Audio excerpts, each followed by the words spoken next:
दोस्तों स्वागत है आपका हमारे चैनल हिंदी हॉरर स्टोरीज में। अगर आप और भी रोमांचक और रहस्यमयी सच्ची कहानियां सुनना चाहते हैं तो हमारे चैनल को सब्सक्राइब ज़रूर करें। ये कहानी मुझे मेरी माँ ने सुनाई थी। मेरी माँ एक छोटे से शहर से संबंध रखती है और ऐसा माना जाता है कि उस गांव में कुछ बुरी शक्तियां भी वास करती थी। ऐसी ही एक बुरी आत्मा से सामना हुआ था मेरे नाना जी का। वह चुड़ैल थी, खुले बालों और सफ़ेद भयानक चेहरे वाली चुड़ैल। ठंड का समय था, शहर में घना कोहरा छाया हुआ था। मेरे नाना एक बड़े अधिकारी थे।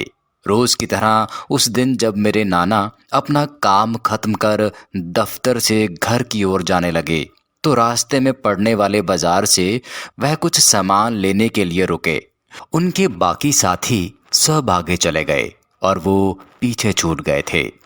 सामान लेते लेते उन्हें टाइम का पता ही नहीं चला और जब नाना जी ने अपनी घड़ी देखी तो टाइम देखकर उन्हें लगा कि आज घर पहुंचने में बहुत देर हो जाएगी। उन्होंने सोचा जंगल के रास्ते अगर जाऊं तो जल्दी पहुंच जाऊंगा, इसलिए उन्होंने जंगल की ओर गाड़ी घुमा ली। काफ़ी अंधेरा हो गया था। नाना जी तेज गति से गाड़ी चला रहे थे, लेकिन उनकी गाड़ी के आगे एक औरत आ गई। उन्हें झटके से ब्रेक मारनी पड़ी और औरत गाड़ी के सामने आ गई थी। वह जोर जोर से रो रही थी।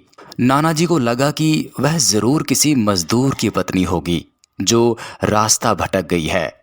रास्ता सुनसान था, इसलिए उन्होंने सोचा कि इस महिला की मदद करनी चाहिए। उन्होंने उस औरत से पूछा कि वह यहाँ अकेले क्या कर रही है। उसने कोई जवाब नहीं दिया और जोर जोर से रोने लगी। ऐसा लग रहा था मानो सारा जंगल उसकी आवाज से गूंज रहा हो। नाना जी ने पूछा कि उसका घर कहाँ है, तो भी वह कुछ नहीं बोली। नाना जी ने उसे बोला कि तुम मेरे साथ घर चलो, सुबह तुम्हें तुम्हारे घर छोड़ दूंगा। वह नाना जी के साथ चलने के लिए तैयार हो गई और गाड़ी की पीछे वाली सीट पर बैठ गई। रीति रिवाज के कारण उसने अपने सर पर घूंघट डाले ही रखा था, जिसकी वजह से उसका चेहरा छिपा हुआ था। घर पहुंचने पर नाना जी का इंतजार सब कर रहे थे। जैसे ही गाड़ी की आवाज आई, सब भागकर इकट्ठा हो गए। जब उस महिला के बारे में घर में पूछा गया तो नाना जी ने सारी कहानी बताई। नाना जी ने कहा कि आज खाना यही बना देगी, लेकिन मेरी माँ को उस महिला पर शक हो गया। उन्हें लगा कि यह कोई चोर है जो घर का सामान चुरा कर भाग जाएगी। माँ ने उससे रसोई में जाकर खाना बनाने को कहा। वह बिना कोई जवाब दिए वहां से चली गई। रसोई में से तब अजीब सी आवाजें आ रही थी। बस रसोई में सारा सामान रखवा कर मेरी माँ ने उसे कहा कि सब भूखे हैं, इसलिए जल्दी खाना बना दे।